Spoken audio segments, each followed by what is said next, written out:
Hello, welcome to my living room. I wanted to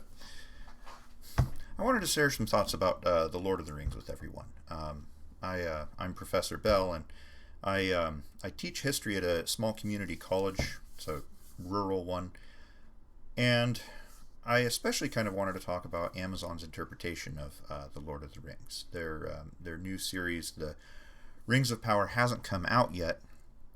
I think that's due in September sometime. But I have some opinions about it. I've been hearing a lot about it, I've been seeing a lot about it, and so I wanted to kind of give my 2 cents. Now, I teach history, not literature, and I don't think I would consider myself a Tolkien expert. Certainly not a super fan of Lord of the Rings, but I do very much enjoy the books. I really enjoy Tolkien's work. I love the world that Tolkien built, and to be honest, I mean the books are very very important to me, as I actually imagine that they are to many of you. Otherwise, I doubt you'd be watching this video, unless you're my mother. Hi, mom. So I have an Amazon Prime account. I appreciate it for what it's worth. I've been very happy with some of the original series that Prime has produced. There's actually been some fun, cool series, but I've been very unhappy with some of their original series. I only made it through about 15 minutes of the first episode of The Wheel of Time because, well, I mean, it was so badly mangled and perverted. I think it was like in the first 2 or 3 or 4 minutes where they completely broke one of the most compelling aspects of the One Power. Um, I'm digressing. So, anyway, I've become aware of the upcoming Rings of Power series. I've heard a few things about it. I've seen the trailer and a few little other bits of material from it. And given all of that, plus kind of the bad taste that's left in my mouth from the 15 minutes of Wheel of Time, I'm not very optimistic. I have to say, it doesn't look like it's going to be an incredibly stunning and wonderful um, work in the first place, but there are other things that I'm worried about as well. For one, it looks like they've corrupted Galadriel's character, and she's a pretty important character, and it just seems like she's not her anymore.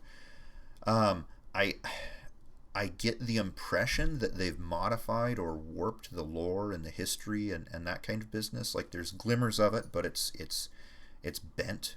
It looks like. And then more generally, it just appears that they've inserted modern woke politics into the series, into the story. And in many cases, modern woke politics are just simply objectively evil. And I have a problem with that because these are things that are being put into Tolkien's world where they certainly didn't exist before, and I don't think that it's appropriate that they're there now. Now, there's two major points that I want to actually make about this. And for one, it seems, and I can't say with much certainty because I haven't actually watched the series yet, it's not out yet, but from what I've seen, it seems that it's disrespectful. Disrespectful to Tolkien's legacy, disrespectful to the fans, disrespectful to the world that was built and the beauty and the majesty that exists in that story. And it actually reminded me of an instance that happened many many years ago. This is actually oh gosh, maybe the early 2000s. And Dan Brown wrote a very popular novel titled The Da Vinci Code. And you can go and look it up if you want. If you haven't read it, you can if you want to. It's not particularly great, but I mean, you'll get through it quickly. And I'm not going to give you a huge synopsis, but I will say that I and many other Christians were rather upset by the novel. And I remember I was at work one time. I was working at a steakhouse, and I voiced my upset to a coworker. I was going on. Oh, I don't like it, and I'm bothered by the content of that novel and that kind of business.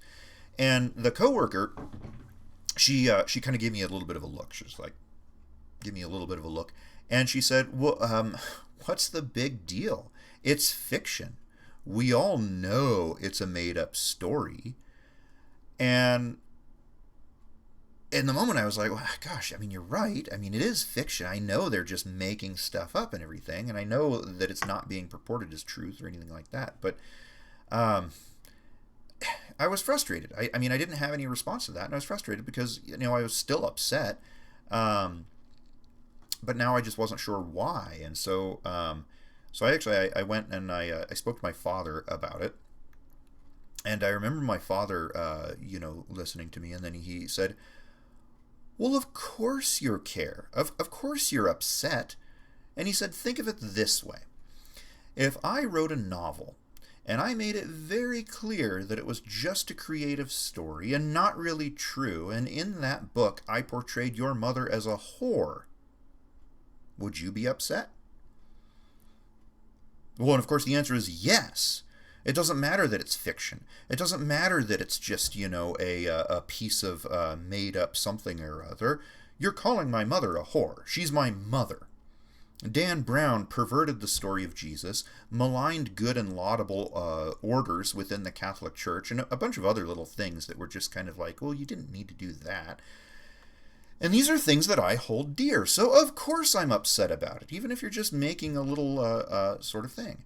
In the same fashion, Amazon is perverting the world that Tolkien poured himself into, which has provided models for me personally of perseverance, nobility, sacrifice, goodness, hope, all sorts of excellent, laudable, wonderful things. And of course, the Lord of the Rings itself, the story in the series, has been even more to so many more readers. So of course I'm upset about it. It seems like it's disrespectful. You're ruining it. And that gets me to my second point, and perhaps the more profound point. I think Tolkien himself, I mean, I don't know Tolkien, he died before I was born, but I think Tolkien himself would understand exactly what's going on. Now, I'm certain he wouldn't be happy with Amazon, but I'm even more certain that he would be precisely sure about why his work is being polluted, how it's being done, and what's behind it. In fact, I'm certain that right now he knows at this very moment in a more real sense than you or I can even imagine. But that's neither here nor there. Now, I make no claims to cleverness. I merely saw that Tolkien wrote some things about this himself concerning such matters, and I'm probably not very original as well because I don't keep up with much of the pop culture things, but I'm going to say it anyway. In the book The Silmarillion, if you want to, you can read The Silmarillion. Many people don't because it's a little more dry and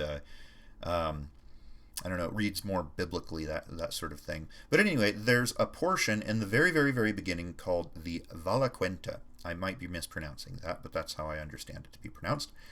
And it basically deals with mythology. So Tolkien is setting up the mythology of the world that he created. And it explains how the world was formed. And there's many familiar themes, some characters who are easily recognizable. For example, the character Melkor is the devil. I mean, that's essentially what he is. And I'm going to quote a brief passage from the Valaquenta, and I bet you see how Tolkien understands what's happening. So just to preface the passage, the passage names three characters. I mean, there's a billion characters and there's a lot of names in here, but there's three characters that are mentioned in this passage that I'm going to talk about. There's Aule, Melkor, and Eru.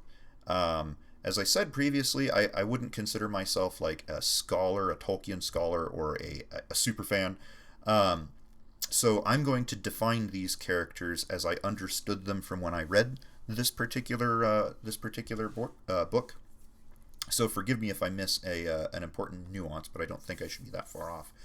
So first off, there's Aule, and he's sort of like an angel. He's a spirit who makes things like craftsmen would. I think probably the Greeks would call him Hephaestus, if that helps. In Tolkien, he's a created spirit that does the will of God and makes beautiful things, all kinds of crafty sorts of things. Melkor, as I said before, is essentially the devil. I mean, he was the most powerful of the first created spirits, but then he rebelled against God, became evil. There's a story there which is actually really interesting involving music. Go read it yourself. And then finally there's Eru, and Eru is God. He's the name of God in the Tolkien universe, the supreme being. And it's actually really neat how Tolkien describes him. I think you ought to check it out.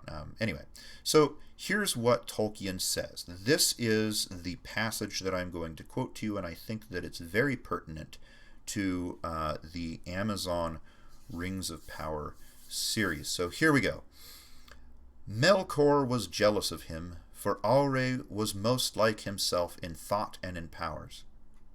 And there was long strife between them, in which Melkor ever marred or undid the works of Aule. And Aule grew weary in repairing the tumults and disorders of Melkor. Both also desired to make things of their own, that should be new and unthought of by others, and delighted in the praise of their skill. But Aule remained faithful to Eru, and submitted all that he did to his will. And he did not envy the works of others, but sought and gave counsel. Whereas Melkor spent his spirit in envy and hate, until at last he could make nothing save in mockery of the thought of others, and all their works he destroyed if he could. And there you have it. Now, I am not saying that Amazon is the devil, but in their production of the Rings of Power, they appear to be acting awfully devilish. They certainly destroyed the Wheel of Time in an awfully devilish way, and perhaps they're not being devilish, maybe they're just being childish and mishandling the treasures of their parents or something like this. But I'm not sure. Tolkien crafted The Lord of the Rings as something beautiful, that exudes and encourages goodness, that is faithful to God, who is the source of all goodness and beauty. But Amazon, being unable to create anything themselves, took Tolkien's work and marred and undid it, making nothing save in the mockery of the thought of others. Again, it looks like they've taken the good thing that Tolkien built and they've corrupted it. So, I do not plan to watch The Rings of Power, not even to criticize it. If you want my criticism of it, I'm sorry, that is about that. Perhaps I'll be wrong, and in fact, Amazon will have created something true to Tolkien's world that enhances and polishes the goodness and wonder that Tolkien fashioned. I hope that is the case. I honestly do, because I enjoy watching good things, and I enjoy goodness and beauty and all of that. But at this point, it doesn't appear to be the case. I have Tolkien's works in my mind. I plan to keep out all of the perversions of his work. And with that said, I'm not going to tell you not to watch The Rings of Power. If you want to watch The Rings of Power, if you think it looks like it's going to be worth it, you go for it. Don't feel like you're going to earn my disdain if you watch The Rings of Power. I trust you to make good decisions. But the thing that I will encourage you to do, I'm not going to tell you not to do anything. I am going to ask you to do one thing. And of course, that one thing is actually read Tolkien's works. They are amazing. If you've already read them, read them again. Read The Hobbit. Read The Lord of the Rings. Read The Silmarillion if you're a big giant dork. Listen to them as audiobooks if you have to, but however you do it, read the actual books, read the actual words of Tolkien. They are good. They are objectively good.